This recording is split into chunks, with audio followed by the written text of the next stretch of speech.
અમદાવાદ મનપાની બેદરકારીથી લોકો પરેશાન છે। જશોદાનગર વિસ્તારમાં ધીમી ગતિએ ચાલી રહી છે ગટરની કામગીરી। જી હા, હવે ચોમાસું નજીકમાં છે ત્યારે અમદાવાદ મનપાએ જશોદાનગરમાં પ્રી મોન્સૂનની કામગીરી હાથ ધરી છે।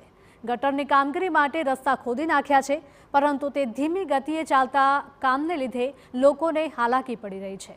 જશોદાનગરથી સીટીએમ જવાના સર્વિસ રોડ પર ડ્રેનેજ લાઇનની કામગીરી હાથ ધરાઈ છે અને આ કામગીરી છેલ્લા 2 મહિનાથી ચાલી રહી છે, જેના કારણે હવે ગટરના પાણી લોકોના ઘરોમાં પહોંચી ગયા છે। આ સિવાય પીવાના પાણીમાં પણ ગંદુ પાણી મિશ્રિત થઈ રહ્યું છે, જેથી લોકોમાં બીમારીની ભીતિ છે, રોગચાળો વધી શકે છે। એટલું જ નહીં, રસ્તા વચ્ચે લોખંડના સળિયા નીકળી જતા કોઈ દુર્ઘટના પણ સર્જાઈ શકે છે। આવી તમામ મુશ્કેલીઓ લોકોને પડી રહી છે, ત્યારે માંગ છે કે તાત્કાલિક ધોરણે ગટરની કામગીરી પૂર્ણ કરવામાં આવે।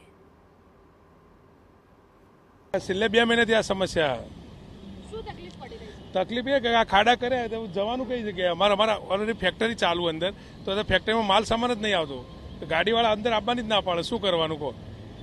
તો ફેક્ટરીનું કામ બી અત્યારે અમારું બંધ છે છેલ્લે 15 દિવસથી। તો હું 24 સાલથી અહીંયા રહું છું અને કાયમાં ગટરોને બધું ઉભરાય છે। બાળકો બહાર નીકળે એમને તકલીફ પડે, બહેનોને તકલીફ પડે, રાતે જવામાં તકલીફ પડે, મારા જેવા ઉંમરલાયક માણસો બી પડી જાય। હવે આ તકલીફો છે। હવે પેલા બુડુલો કશું કરતા નહીં, જો આ અત્યારે ખાડા છે, સરિયા ઊભા છે, એ પડવાની બીક લાગે છે, પછી શું કરવાનું અમારે? આજે ચોમાસું નજીક છે અને એ લોકોનું કામ પૂરું થયું નથી। આજે ચોમાસામાં જ્યારે પાણી ભરાશે ત્યારે ચોમાસામાં જે છોકરાઓને હાલાકી થશે સ્કૂલમાં જવાની અને એમને કંઈ થશે તો એની જવાબદારી કોણ લેશે?